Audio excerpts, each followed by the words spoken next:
멈추게 하는 사람들이라는 제목으로 말씀을 전하려고 합니다. 살다 보면 이 싸움이 일어날 때가 있죠. 그때 누군가 나타나서 멈춰 해야 할 때 멈출 수가 있는데요.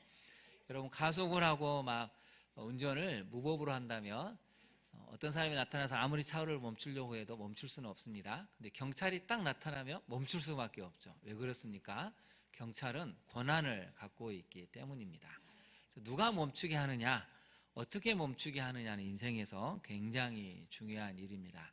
우리 사회의 혼란과 우리 사회의 이런 무질서와 또 극도로 치닫는 서로를 향한 미움과 중과 적개심을 멈춰야 할 텐데 누가 멈추게 해야 됩니까? 말씀을 갖고 있는 교회와 성도들이 지금 멈추게 해야 할 때입니다. 지금처럼 가다가는 극도의 혐오, 오직 자기만 옳다는 확증 편향적 사고가 다음 세대까지 심각한 위험을 또 안 좋은 영향을 미칠 수가 있습니다. 그래서 여러분 깨어서 기도해야 될 때인데요. 이 멈춤에 대해서 제가 이제 묵상하다가 이번 주 기도 공부에 여러분이 너무 좋아하신 은혜라는 찬양을 잘 아시죠? 작사 작곡하신 성경민 목사님에 대한 기사가 나왔습니다. 이분이 장신대 실용음악과 교수님으로 이제 임명이 되셨습니다. 그래서 크게 세 가지 곡이 우리에게 잘 알려져 있죠. 은혜와 충만과 감사입니다. 성경민 목사님은 얼마나 삶이 어려웠는지 경제적으로 너무 어려웠습니다. 그래서 11살 때부터 신문 배달, 구두 닦기, 주유소, 공장, 농장 등에서 일하며 생계를 이어가는데요.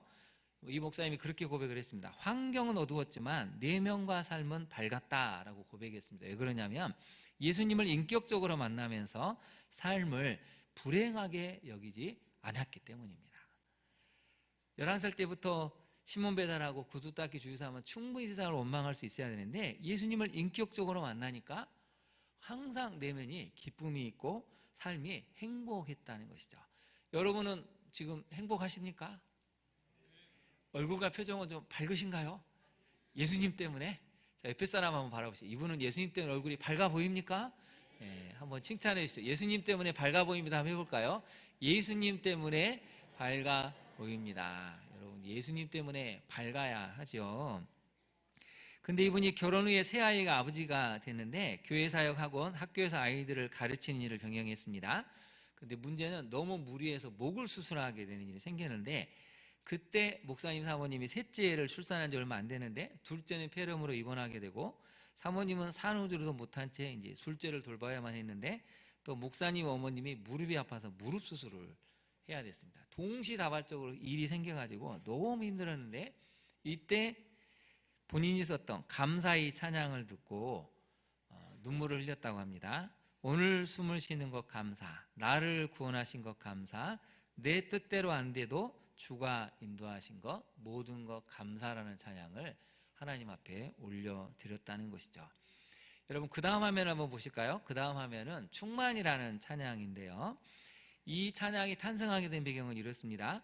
목사님과 사모님이 가장 신뢰하던 사람이 배신을 해가지고 목사님의 전 재산을 사기를 쳐가지고 빼앗아가는 말도 안 되는 고난을 겪게 되었습니다. 월세, 학자금 대출, 또 아이들의 식료품 비유조차 감당할 수 없는 상황에 처하게 됐습니다.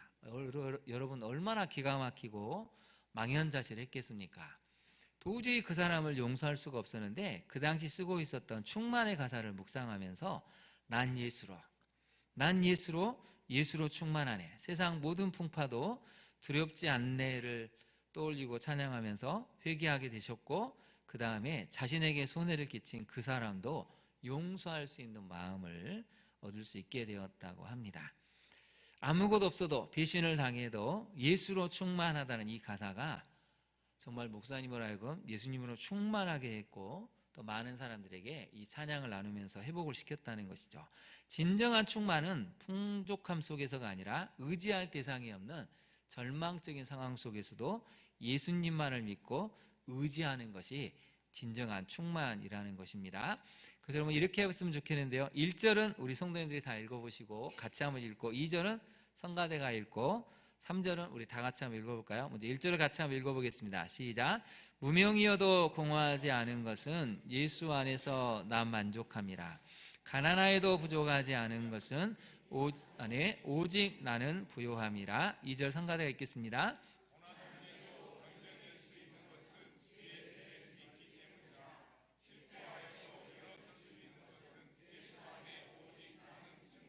다 같이 읽겠습니다. 내 몸이 약해도 낙심하지 않는 것은 예수 안에 난 완전함이라. 화려한 세상 부럽지 않은 것은 난 예수로 충만함이라. 아멘. 그래서 후렴이 이렇게 나오죠. 난 예수로 충만하네. 세상 모든 풍파도 두렵지 않네. 난 예수로 충만하네. 영원한 왕 내 안에 살아계시네. 제가 이 가사를 읽으면서 참 많이 회개가 됐습니다. 여전히 난 예수로 충만하지 않아서 여전히 이런저런 인정에 목말라하고 또 여기저기 이런 것을 해야 되지 않을까, 끝없이 뭔가를 해야 된다는 두려움, 또 사람들에 대한 평가를 많이 신경을 썼는데, 이 가사를 읽으면서 내가 아직 예수로 충만하지 않았기 때문에 여전히 세상의 것을 바라보고 사람들의 인정을 원하는구나에 대해서 많이 회개하게 됐습니다. 여러분, 우리가 예수로 충만해지면 비록 삶이 힘들고 고달퍼도 이겨낼 수 있습니다. 예수로 충만해지면 우리를 힘들게 한 사람도 용서할 수가 있습니다. 우리가 부정적인 감정, 부정적인 생각을 딱 멈추게 할 수 있는 것은 하나밖에 없습니다. 오직 예수로 충만해질 때입니다. 이 한 주간 예수님으로 충만해져서 여러분 모든 부정적인 생각들, 감정들을 멈추게 하시고 새로운 은혜로 나아가시는 우리 성도님들 되시기를 바랍니다. 한번 저를 따라서 고백해 볼까요? 이 한 주간 예수로 충만하겠습니다. 네, 여러분 약속하실 수 있으시죠? 네, 예수로 충만해지신 우리 성도님들 되시기를 바랍니다. 자, 오늘 본문 이 주보를 한번 펼쳐볼까요? 가운데를 펼쳐보시고 우리 말씀을 한번 들어가 보도록 하겠습니다. 1절을 보시면 1절은 이렇게 시작이 됩니다. 아하스가 왕위에 오를 때 나이가 20세라 예루살렘에서 16년 동안 다스렸다고 합니다. 재미있는 것은 여러분 27장 1절을 볼까요? 아버지도 똑같이 16년을 다스렸습니다. 아버지 요담은 나이가 25세 때 예루살렘에서 16년 동안 다스렸다고 했죠. 그러면 이제 우리 생각에 아버지와 아들이 같은 길을 가지 않을까 생각을 했는데 완전히 반대의 길을 갑니다. 27장 2절 보면 아버지 요담은 어떻게 됐죠? 여호와 보시기에 정직하게 행했죠. 또 27장 6절에 보면 그의 하나님 여호와 앞에서 바른 길을 걸어서 점점 강성해졌다고 했습니다. 그러면 이 길로 가야 되는데 여러분 28장을 한번 볼까요? 아하스는 어떤 길을 걸어갔느냐? 2절을 한번 보실까요? 어떤 길을 걸어갔냐면 이스라엘 왕들의 길로 행했다고 나와 있습니다. 그 다음 밑줄을 그어볼까요? 길이 두 가지 길이 있는데 하나님 보시기에 정직한 길이 있고 이스라엘 왕들의 길, 여로보암이 만들어 놓은 길이 있는데 이 길을 걸어갔다는 것입니다. 그래서 여러분 아하스는 크게 세 가지를 잘못하는데요. 한번 볼까요? 첫 번째는 2절에 보시면 바알들의 우상을 부어 만듭니다. 두 번째 잘못은 또 흰놈의 아들 골짜기에서 분향하고 더 큰 문제는 이방 사람들의 가증한 일을 본받아서 그의 자녀들을 불사릅니다. 몰렉이라는 신 앞에서 불살라서 자기 자녀를 불 가운데로 지나가기도 하고 끔찍하게 불에 태워서 죽이는 어마어마한 인륜을 저버린 일을 하는 것이죠. 마지막 세 번째는 또 산당과 작은 산이와 모든 푸른 나무 아래서 제사를 드리며 분향했다고 나오죠. 여기서 말하는 푸른 나무는 보기에도 너무 우람하고 멋있어 보이고 뭔가 있어 보이는 듯한 그런 나무 앞에 신처럼 경배했다는 것이죠. 자연을 숭배했다는 의미입니다. 그래서 여러분 첫 번째 메시지를 한번 볼까요? 우리 첫 번째 메시지를 같이 한번 읽어보겠습니다. 시작. 한번 만들어진 악한 길은 끈질기게 살아남아 사람을 심판과 멸망으로 이끌어감을 알아야 합니다. 여러분 한번 만들어진 길은 어지간해서는 잘 사라지지 않습니다. 여러분 대표적으로 한번 할로윈데이를 한번 생각해 보실까요? 우리 나이 드신 어르신들 한번 생각해 보십시오. 여러분 때 할로윈데이가 있었습니까? 없었죠. 제가 신도원 다닐 때만 해도 할로윈데이가 없었습니다. 근데 어느 날 갑자기 조금씩 할로윈데이라는 국적불명의 어떤 문화가 등장을 하더니 몇 년 전에 이태원에 그 끔찍한 참사가 일어난 것처럼 10만 명 이상의 청년들이 참여하는 문화가 되어버렸습니다. 전국에 있는 많은 어린이집 유치원에서 부모들에게 공지문을 보내죠. 할로윈데이가 다가왔으니 아이들에게 할로윈 용품을 구입할 수 있도록 얼마씩 보내주십시오. 제가 코스트코를 한번 방문해 보니까 거기도 막 할로윈데이를 앞두면 한 달 전부터 온갖 귀신의 모양을 한 기괴한 모양을 한 이런 것들을 전시해 놓고 팝니다. 한 번 딱 문화가 만들어지니까 이게 안 없어진다는 것이죠. 그럼 여기서 고민을 해봐야 됩니다. 왜 안 없어질까? 여러분, 여기에는 굉장히 숨겨진 중요한 의미가 있는데요. 악한 영의 역사이기 때문입니다. 악한 영의 역사가 계속 하나님을 대적하는 문화를 만들어내고 포장을 하죠. 이건 문화야, 재밌거리야, 이건 문화로 보면 돼. 그런데 여러분, 그 이면에 숨겨진 모든 것들은 굉장히 그 안에 엄청난 것들이 담겨져 있습니다. 사람을 혐오하고 귀신을 흉내내면서 귀신의 존재를 자꾸 각인시키고 친근하게 만들어버리죠. 하나님의 존재 자체를 잃어버리게 하는 문화의 이름을 포장한 것들이 한번 만들어지면 쉬이 사라지지 않는다는 것이죠. 그래서 여러분, 오늘 본문에 등장하는 2절에 나오는 이스라엘 왕의 길은 놀라운 표현입니다. 여로보암 왕 때 만들어 놓았던 이 길이 남유다에까지 영향을 미쳤다는 것이죠.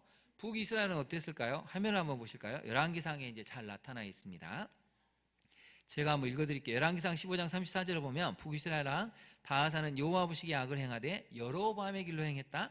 열왕기상 16장 2절은 너의 예후가 여로보암의 길로 행했다고 하나님이 책망하시죠. 열왕기상 16장 19절은 시므리 왕을 보고 시므리가 여로보암의 길로 행했다고 나옵니다. 우리 열왕기상 22장 52절을 같이 한번 읽어볼까요? 시작. 그 아하시아가 이스라엘에게 범죄하게 한 느밧의 아들 여로보암의 길로 행했다라고 나와 있습니다. 여러분, 이게 성경이 말하는 진리입니다. 여러분, 아버지가 알코올 중독이면 죄송하지만 거의 10명 중에 5명은 알코올 중독이 될 확률이 많습니다.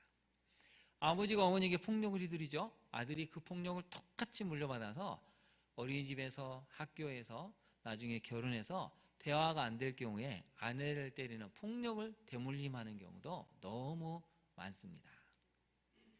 한번 가정에 어떤 문화가 딱 길이 만들어지니까 그 길이 정서적으로 계속 흘러간다는 것이죠. 우리가 그것을 여러분 보고 있지 않습니까? 게임 중독이면 게임 중독이 물려집니다.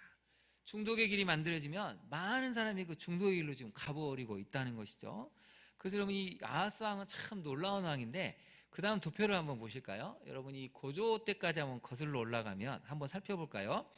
요아스 왕 때는 40년 통치했는데 처음에는 선했고 마지막이 악했습니다. 결론은 반역으로 죽었습니다. 중조 할아버지 아마샤는 29년을 통치했는데 역시 처음에는 선하게 통치하다가 말년은 악함으로 바뀌었습니다. 그래서 반역으로 또 죽었습니다. 할아버지 우시야 왕 52년을 통치했는데 역시 처음에는 선하게 통치하다가 마지막에 악하게 됐죠. 여러분이 우시야 왕은 농사를 좋아하는 왕이었습니다. 너무 백성을 사랑했고 정말 백성을 위한 정책을 펼쳤는데 마지막에 교만해져가지고 제사장만이 분향할 수 있는 송소에 들어가서 자기가 분향하려고 하다가 제사장들이 뒤늦게 쫓아와서 말리니까 화를 냈죠. 그래서 나병에 걸려서 마지막이 나병으로 쓸쓸하게 세상을 떠난 왕입니다. 그러면 여러분, 고조, 중조, 할아버지까지 잘 보시면 선했는데 악함으로 다 결론을 맺었죠. 이걸 바꾼 사람이 자기 아버지입니다. 선하게 출발해서 선하게 끝났습니다. 자, 그럼 아들은 어떻게 해야 되죠? 아들도 선함으로 시작해서 선함으로 끝나야 되는데 아들은 완전히 반대입니다. 악함에서 시작해서 악함으로 끝납니다. 자, 여기서 질문을 던져볼까요? 여러분의 아버지 세대에는 여기에 어디에 해당이 됩니까? 선하셨는데 악함으로 끝나셨나요? 악했는데 하나님을 믿고 선하게 바뀌셨나요? 원래 악했는데 끝까지 악하셨나요? 아버지 때는 그렇더라도 여러분은 지금 어느 쪽을 가고 있습니까? 선한 쪽에서 악한 쪽으로 가고 있습니까? 지금도 선했고 앞으로도 선해지고 있습니까? 어느 쪽이시죠? 대답을 하셔야 되겠죠. 여러분, 어느 쪽이죠? 지금은 어떨지라도 점점 하나님 보시기에 선한 길로 가야 합니다. 근데 아하스 왕은 완전히 반대의 길로 가버렸다는 것이죠. 여러분, 레위기 18장 21절을 한번 볼까요? 모세가 출애굽할 때가 BC 1446년인데 하나님이 그때 말씀을 주셨습니다. 너는 결단코 자녀를 몰래에게 주어서 불로 통과하게 하지 말아라. 내 하나님의 이름을 욕되게 하지 말아라. 나는 여호와이니라. 그런데 여러분, 예레미야 선지자 남유다가 멸망할 때가 BC 586년인데 BC 1446년에서 BC 586년까지 이 문화가 끈질기게 살아남았습니다. 그 하나님 이렇게 말씀하시는데 같이 한번 읽어볼까요? 예레미야 32장 35절입니다. 흰놈의 아들의 골짜기에 바알의 산당을 건축하였으며 자기들의 아들들과 딸들을 몰래 앞으로 지나가게 하였느니라. 그들이 이런 가증한 일을 행하여 유다로 범죄하게 한 것은 내가 명령한 것도 아니요 내 마음에 둔 것도 아니니라. 여러분, 얼마나 이 악한 문화가 끈질기게 살아남았는지 출애굽할 때 무려 900년 가까운 세월 동안 이 문화가 유다가 망할 때까지 예루살렘에 있었다는 것입니다. 더 거슬러 가면 이스라엘 백성들이 가나안 땅 정복하기 전에 1000년 전에도 이미 가나안 땅에는 인신제사가 있었다는 이야기죠. 여러분, 절대 문화를 우습게 보시면 안 됩니다. 문화는 한번 딱 만들어지면 웬만해서는 바꾸기가 어렵습니다. 이미 그 안에 영적인 것들이 들어가 버리면 아무리 노력을 해도 정말 애지간해서는 이 문화라는 것은 안 바뀝니다. 그만큼 문화가 만들어지기 전에 말씀으로 기초한 좋은 문화를 만들어야 되고 우리 스스로 노력을 해야 한다는 것이죠. 여러분의 가정에 만들어진 문화, 여러분 가정이 추구하고 있는 인생의 길은 무엇입니까? 우리 세대, 우리 아버지 세대, 부모가 된 우리 세대가 폭력을 만들어 놓으면 폭력으로 갈 겁니다. 바람을 피고 불륜과 음란을 만들면 우리 아들들, 딸들은 그쪽으로 또 갈 겁니다. 도박에 중독되고 게임에 중독되고 노름에 중독되면 우리 자녀들도 그 길로 가게 될 겁니다. 이미 만들어졌으니까. 여러분, 그래서 우리가 경각심을 가져야 되는데요. 적용을 한번 해볼까요? 다음 세대를 심각하게 위협하는 악한 문화는 무엇입니까? 여러분, 악한 문화는 뭐라고 생각하시죠? 저는 딱 한 가지로 기결을 하고 싶습니다. 스마트폰이라고 생각합니다. 스마트폰 안에 모든 음란과 게임과 중독이 다 할 수 있는 게 이미 여건이 마련됐습니다. 사용하지 않을 수는 없지만 여러분 한번 생각해 보시죠. 여러분 스마트폰을 자녀들에게 뺐으면 자녀들이 어떻게 바뀌죠? 괴물로 바뀝니다. 화를 내고 짜증을 내고 돌변을 하죠. 이제 앞으로 여러분 10년만 지나면 이제 스마트폰이 없는 세상은 상상할 수가 없어서 애들은 스마트폰이 나의 일상이고 나의 위로가 되고 내 삶의 나침판이 되고 하나님 이상으로 나에게 힘을 줄 수 있는 그런 존재로 바뀔 것입니다. 어떻게 해야 될까요? 사용하지 않을 수는 없지만 지혜롭게 분별하고 절제하면서 분별력 있게 사용할 수 있는 그 문화를 더 늦기 전에 만들어줘야 한다는 것입니다. 우리 청소년들 지금 얼마나 많이 여러분 도박에 중독되어 있고 음란물에 중독되어 있고 다른 여러 가지 게임에 중독되어 있는지 모릅니다. 말도 안 하고 앞으로 여러분 지금 세대는요 말할 필요가 없습니다. 스마트폰 갖고 다 통하니까. 이 세대가 앞으로 10년, 20년 후에 이 나라의 지도자가 된다고 생각해 보십시오. 어떤 일이 벌어질까요? 더 늦기 전에 하나님이 원하시는 건강한 길, 말씀의 길을 만들어야 한다는 것이죠. 그래서 말씀으로 형성된 건강하고 생명력이 있는 문화를 우리가 만들어가고 있으니까 말씀을 들으니까 기쁨이 있고 교회 공동체에 들어오니까 이런 성김 나눔은 스마트폰이 줄 수 없는 엄청난 어떤 기쁨이 있는 거구나. 그러면 아이들이 절제하게 되고 스마트폰을 유용하게 쓸 수 있는 것이죠. 여러분 가정은 어떻습니까? 말씀으로 형성된 건강하고 생명력 있는 문화, 부부 간에, 부모와 자녀 간에 이 문화가 만들어져 있습니까? 그렇지 않다면 이 한 주간 돌아보시고 우리가 노력을 해야 한다는 것입니다. 그렇지 않으면 우리도 어느 순간 오늘 본문에 등장한 2절의 말씀처럼 그 길로 아주 가기가 쉽다는 것을 오늘 말씀은 경고를 하고 있습니다. 두 번째로 한번 살펴볼까요? 두 번째 메시지를 같이 한번 읽어보겠습니다. 하나님의 말씀을 전하는 한 사람으로 인해 죄가 더 이상 확산되지 않습니다. 여러분 북이스라엘과 아람이 쳐들어왔는데요. 먼저 5절을 한번 보실까요? 5절을 보시면 그러므로 그의 하나님 여호와께서 거기다 한번 밑줄을 그어보실까요? 이런 악한 하나님 뭐라고 말씀하시죠? 그래도 그의 하나님, 너의 하나님이라고 말씀하시는 것입니다. 아무리 악해도 하나님은 기회를 주시고 구원의 은혜를 베풀기를 원하시죠. 그래서 그의 하나님 여호와라고 이렇게 표현을 하고 있습니다. 문제는 아람 왕이 쳐들어와서 많은 사람들을 사로잡았습니다. 5절에 보시면 많은 무리를 사로잡아 다메섹으로 갔죠. 또 이스라엘 왕이 쳐들어와서 크게 살려고 했는데 여러분 하루 동안에 몇만 명이 죽었냐면 6절을 한번 볼까요? 하루 동안에 용사 몇만 명이 죽었다고 나왔습니까? 12만 명입니다.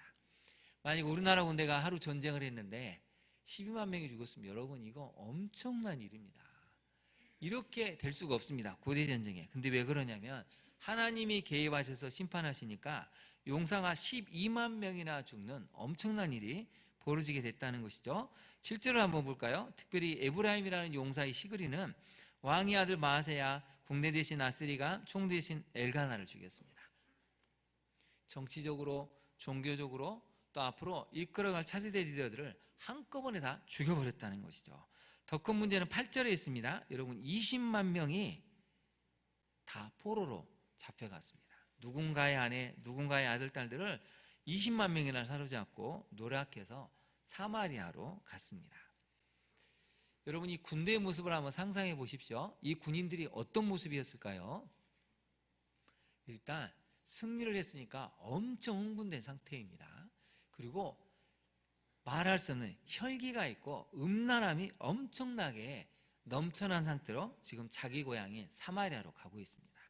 포로로 잡힌 이스라엘 백성들을 조롱하고 무시하고 말도 안 되는 폭력을 들으면서 의기양양한 채 돌아왔죠. 이런 군대를 여러분 누가 막을 수 있겠습니까? 근데 오늘 본문에 중요한 구절이 나옵니다. 구절을 한번 볼까요? 그곳에라는 단어가 나옵니다. 거기다 한번 네모를 치고 별표를 쳐보실까요? 의기양양하게 혈기와 분노와 살기가 가득한 이 군대, 포로로 끌고 온 이 백성들을 무시하고 조롱하고 폭력을 들이는 이 군대 앞에서 돌아오고 있는데 그곳에 딱 여호와의 선지자 한 사람이 등장을 합니다. 이름은 오뎃인데 그가 사마리아로 돌아오는 군대를 영접하고 이렇게 얘기하죠. 이렇게 얘기합니다. 너희가 하나님이 너희를 징계의 도구로 쓰셨으니까 너희는 선을 지켰어야 된다. 심판을 하더라도 선을 지켰어야 되는데 이 선을 넘어서 한번 볼까요? 9절에 보면 마지막에 이렇게 나오죠. 너희의 노기가 충천했다는 것이죠. 하늘에 찌를 만큼 너희가 분노해가지고 어마어마한 분노심을 가지고 적개심을 가지고 살려고 행했다는 것이죠. 그 다음에 10절을 한번 볼까요? 유다의 예루살렘 백성들을 압제해서 노예로 삼고자 뭐하고 있다고요? 생각하는도다. 거기다 밑줄을 보시죠. 생각하는도다. 생각을 했다는 것입니다. 승리를 거둬서 20만 명을 사로잡았으니 이제 노예로 삼아서 마음껏 부려먹어야지. 우리를 그렇게 무시했는데 똑같이 되돌려줘야지. 이런 악한 생각을 하고 있는데 여러분 그 다음 말이 있습니다. 그러나 거기다 한번 동그라미를 쳐보실까요? 그러나 너희는 너희 하나님 여호와께 범죄함이 없느냐? 책망했다는 것이죠. 멈추라는 것입니다. 여기서 멈춰야 된다. 더 나아가면 너희는 하나님 앞에 큰 심판을 받게 된다. 너희도 너희 자신을 돌아봐라. 너희에게도 더 큰 죄가 있지 않느냐 말씀을 전했습니다. 그랬더니 결과가 어떻게 됐을까요? 놀랍게도 이 군인들이 그 말씀에 순종하고 포로를 돌려보내줍니다. 근데 여러분 이게 놀랍게도 오버랩되는 게 하나가 있죠. 우리 앞부분으로 한번 잠깐 가볼까요? 앞부분으로 가보시면 25장으로 가보겠습니다. 25장에 가보면 아마시아 왕이 전쟁하려고 북이스라엘 용병 10만 명을 고용했죠. 100달란트로. 근데 하나님의 사람이 등장해서 이거 옳지 않다. 용병들을 돌려보냈더니 여러분 25장 13절을 한번 볼까요? 13절에 보면 아마시아가 자기와 함께 전장에 나가지 못하게 하고 돌려보낸 군사들이 사마리아에서부터 베드로온까지 유다 성읍들을 약탈하고 사람 3,000명을 죽이고 물건을 많이 노략했습니다. 불과 얼마 전에 비슷한 일이 발생했는데 그때는 누구도 이 군대를 막을 수가 없었습니다. 근데 오늘 보니까 오뎃이라는 사람이 등장해서 하나님의 말씀을 선언을 했다는 것이죠. 여러분 죽을 수도 있습니다. 승리하고 돌아온 군인들 앞에서 환영하고 잘했다고 축하해 주지는 못할 망정 너희가 지금 죄를 범하고 있다 이렇게 하면은 여러분 흥분한 군인들 중에 누군가는 오뎃을 죽일 수도 있는 상황이었죠. 근데 여러분 다시 한번 구절을 보시면 그곳에 여호와의 선지자가 있었다고 표현을 합니다.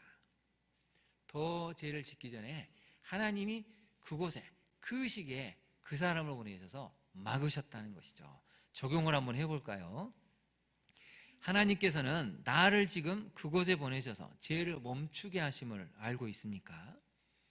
여러분이 지금 가정에 있는 이유, 여러분이 지금 광양중앙교를 섬기는 이유, 여러분이 직장에 있는 이유는 하나님이 나를 지금 그곳에 보내셔서 그 죄를 멈추게 하시려고 보내셨다는 것입니다. 그럼 이 나라를 한번 보십시오. 대통령이 탄핵이고 얼마나 나라가 지금 어지러워지고 있습니까? 곳곳에서 극우 유튜버들이 들고 일어나서 더 험한 말을 쏟아내고 있습니다. 법과 질서를 무시하고 사람들을 더 분노하게 만들고 적개심을 불러일으키죠. 여러분, 이렇게 가면 나라는 폭력으로 치달을 수밖에 없습니다.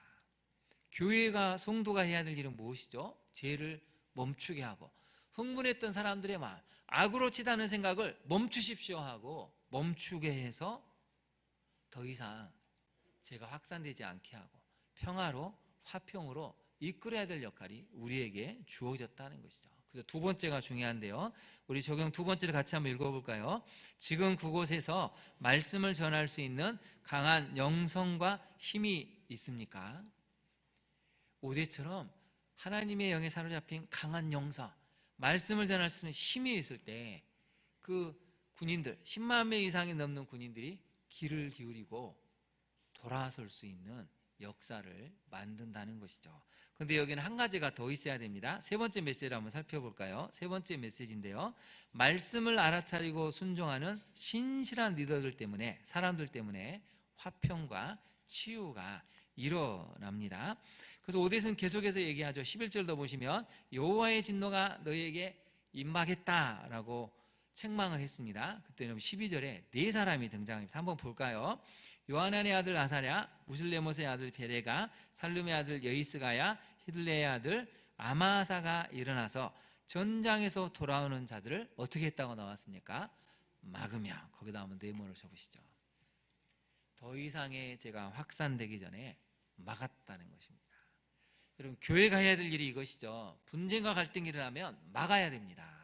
가정에서 폭력과 혐오와 끔찍한 악한 문화가 있다면 여러분들이 일어나서 막아야죠. 남편이 막아야 하고 아내가 막아야 합니다. 이 네 사람이 일어나서 10만 명 이상 흥분하고 살기가 충천하고 지금 혈기가 막 넘쳐난 이 사람들을 막았다는 것이죠. 여러분, 놀랍지 않습니까? 10명의 정탐꾼은 200만 명을 총동질해서 결국에 밤새도록 울게 만들고 하나님을 원망하게 해서 40년 광야를 떠돌게 했는데, 오늘 본문에 등장하는 4명은 막아섰다는 것이죠. 근데 뭐라고 얘기합니까? 여러분 한번 잘 보십시오. 반복되는 단어가 있습니다. 13절을 제가 한번 읽어드릴게요. 너희는 이 포로를 이리로 끌어들이지 못하리라. 너희가 행하는 일이 우리를 여호와께 허물이 있게 함이니 우리의 죄와 허물을 더하게 함이로다. 우리의 허물이 이미 커서 진노하심이 이스라엘에게 임박하였느니라. 어떤 단어가 반복이 됩니까? 허물이 반복이 되죠. 우리의 허물이 너무 커서 하나님의 진노가 임박했다고. 11절에도 임박했다는 단어가 나오고 13절에도 나옵니다. 여러분, 거기다 한번 메모를 해보실까요? 12절에 마그메어에다가 메모를 하시면 좋겠습니다. 은혜롭게 한번 써보실까요? 은혜롭게 막아서는 중간 리더가 필요하다는 것입니다. 여러분, 교회에는 중간 리더들이 있어야 됩니다. 목회자들의 역할은 무엇입니까? 하나님과 성도들 사이에서 성도들이 장성한 분량이 자라서 목회자 없이도 성숙한 신앙을 할 수 있도록 그 역할을 감당하는, 중간에서 그 역할을 감당하는 일을 하는 것입니다. 교회 직분자들이 할 일은 무엇이죠? 성도들의 싸움이 일어날 때, 갈등이 일어날 때 중간에 위치해 서서 갈등을 조절하고 막아서는 것입니다. 더 이상의 갈등이 없도록, 분열이 없도록, 미움이 없도록 막아서서 은혜롭게 끌고 갈 수 있어야 하는 은혜로운 중간 리더들이 있어야 한다는 것이죠. 한국교회의 아픔은 중간 리더들의 역할을 못하니까 오히려 부추기고 더 한편에 가다니면서 싸우다 보니까 많은 교회가 무너지고 있습니다. 여러분, 이 나라 이 상황을 보면 교회가 해야 될 일이 무엇이죠? 한국교회와 한국성도가 해야 될 일은 이렇게 좌우로 나눠서 극단적으로 치닫고 이 상황에서 중간 역할을 해야 됩니다. 막아서 해야 되죠. 더 이상 혐오하지 말고, 더 이상 서로를 미워하고 적개심을 갖지 말고 올바른 이성으로 차분하게 판단하고 말씀으로 돌아가서 하나님이 무엇을 말씀하시는지, 악을 분별해내고 악은 멀리하고 진리 편에 설 수 있도록 중간자 역할을 해야 됩니다. 그런데 한국 교회가 너무 그 역할을 할 힘이 없습니다. 이게 너무 가슴 아픈 일 아닙니까? 교회는 지금 뭘 하고 있는 거죠? 한국 교회는 여러분 이 상황에서 무엇을 하고 있습니까? 아무것도 못하고 있습니다. 이 얘기하면 여기서 난리고 제 얘기하면 그네 얘기한다고 또 난리가 나는 것이죠. 교회가 진리의 힘을 잃어버리니까 지금 교회 역할을 못하고 있는 것입니다. 여러분 이 네 사람이 일어나서 이런 얘기를 하니까 놀라운 일이 나옵니다. 14절 한번 볼까요? 거기다 한번 밑줄을 그어보시죠. 이에 무기를 가진 사람들이. 저라면 이렇게 썼겠죠. 뭐라고 썼겠습니까? 그들이 이렇게 쓰든지 아니면 군대가 하든지 할 텐데 무기를 가진 사람들이라고 썼습니다. 의미가 여러 가지가 있죠. 여차하면 4명도 죽을 수 있는 상황입니다. 흥분한 군인들이 여차하면 무기를 가지고 4명과 오댓을 죽일 수 있는데 이 사람들이 어떻게 합니까? 포로와 노력한 물건을 방백들과 온 회중 앞에 뒀다고 얘기하죠. 여러분 말씀을 드리니까 첫 번째로 나타나는 일은 뭐냐면 거기다 메모리해 보실까요? 둔지라에다가 탐욕을 내려놨다는 것입니다. 그래도 우리가 목숨을 걸고 나가서 전쟁을 했는데 이 정도는 가져야 되는 거 아닙니까? 이걸 내려놨다는 것이죠. 탐심을 내려놓고 혈기를 내려놨습니다. 그리고 이 4명이 일어나서 뭘 하냐면 여러분 15절을 한번 보실까요? 15절을 보시면 옷을 가져다가 벗은 자들에게 입혔다고 하죠. 여러분 한 일주일 이상 끌려왔을 텐데 여러분 20만 명의 포로 중에 상당히 많은 남성들이 여성들이 벌거벗은 채로 끌려왔다는 것입니다. 얼마나 수치스러웠겠습니까? 너무너무 죽고 싶을 만큼 수치스러운 상황에서 폭언을 매맞으면서 일주일 이상 걸어간 이 사람들은 살아도 산 게 아니죠. 살아도 산 게 아닌데 그 사람들을 보면서 입혀줍니다. 신을 신겨줍니다. 먹이고 마시게 하죠. 기름을 발랐다는 얘기는 치료해 줬다는 얘기입니다. 너무 약한 사람들은 모두 나귀에 태워 데리고 종려나무성 여리고에 이르러 그의 형제에게 돌려줬다고 나오죠. 오댓과 4사람이 일어서니까 그 혈기 많고 살기가 충천했던 군인이 마음을 하나님 앞으로 향합니다. 회개하게 되죠. 그래서 화해가 일어나고 치유가 일어나고 포로로 끌려왔던 사람들이 그리던 고향으로 돌아가는 은혜의 역사가 오늘 본문을 통해서 나타나고 있습니다. 적용을 한번 해볼까요? 여러분 하나님의 말씀을 알아차려서 사람들의 분노와 혈기를 멈추게 하는 역할을 하고 있습니까? 말씀을 알아야 우리가 어떤 상황인지를 분별하고 왜 이렇게 사람들이 분노하는지 왜 이렇게 혈기를 부리고 있는지 알아차리고 말씀을 가지고 멈추게 하는 역할을 해야 한다는 것이죠. 여러분 두 번째 적용을 한번 볼까요? 말씀에 적극 순종할 때 사람들의 마음이 바뀌고 평화가 정착됨을 여러분 경험하고 있습니까? 이 시대의 모든 사람들은 분노 중독인 것 같습니다. 조금만 어떤 일이 생기면 화부터 내고 분노 조절을 하지 못해서 폭력을 이루는 일이 너무나 많아집니다. 폭언도 일상화가 돼버렸죠. 이걸 멈추게 하는 것은 오늘 본문의 말씀처럼 말씀을 알아차리는 사람들이 말씀을 가지고 다가서서 들려주고 설득할 때 마음들이 바뀌고 평화가 정착된다는 것입니다. 여러분 우리가 해야 될 일은 분명합니다. 평화를 만들어내는 역할, 사람들의 마음을 바꾸는 역할이죠. 지금 그곳에 하나님이 우리를 보내셨다는 것을 기억하시고 하나님의 영으로 감동돼서 이 한 주간 여러분이 만나는 모든 사람들의 분노와 혈기를 멈추게 하고 화평으로 이끌어갈 수 있는 우리 광양중앙교회 성도들 되시기를 진심으로 축원합니다. 우리 함께 기도하도록 하겠습니다. 주신 말씀을 생각하고 하나님 우리가 걸어가는 길이 악한 길이 아닌 생명의 길, 좁은 길이 될 수 있도록 우리 다음 세대가 정말 하나님의 말씀 가운데 악한 문화를 대적하고 생명의 문화로 걸어갈 수 있게 달라고 기도해야 되겠습니다. 하나님의 말씀을 전한 한 사람을 위해서 제가 확산되지 않죠. 하나님 나 한 사람 때문에 제가 멈추고 확산되지 않도록 지금 그곳에 나를 보내신 것을 생각하고 우리 가정을, 직장을, 교회를 평화로 이끌 수 있게 해달라고, 우리 중간의 역할을, 리더의 역할을 잘 감당하는 우리가 되게 해달라고 우리 시간 간절한 마음을 담아 주님의 이름을 부른 다음에 기도하도록 하겠습니다. 주여, 이 시간 간절히 간구합니다. 주님, 이렇게 많은 사람들이 분노와 혈기를 갖고 있습니다. 각자 자기 생각에 옳은 대로 하나님 그 생각과 중호심을, 혈기를 버리지 않다 보니 나라가 온통 분열이 되고 찢어지며 서로를 향한 이 원망의 마음들을, 분노의 마음들을 내려놓지 못하고 있습니다. 이럴 때 한국교회와 성도들이 깨어서 기도하게 하옵소서. 정말의 죄가 더 확산되지 않도록 멈추게 할 수 있는 그 은혜를 갖는 우리가 되기를 원합니다. 나 한 사람 때문에 우리 가정에 올바른 생명의 길이, 생명의 문화가 만들어지기를 원합니다. 대물림되고 있는 악한 폭력을, 음란함을, 중독을 멈추게 하여 주옵소서. 나 한 사람이 깨어서 말씀의 길을 걸어가므로 우리 자녀에게만큼은 생명의 길을, 은혜의 길을, 진리의 길을 하나님 만들어주고 그 문화를 우리 가정에 형성할 수 있는 우리 모두가 되기를 간절히 원합니다.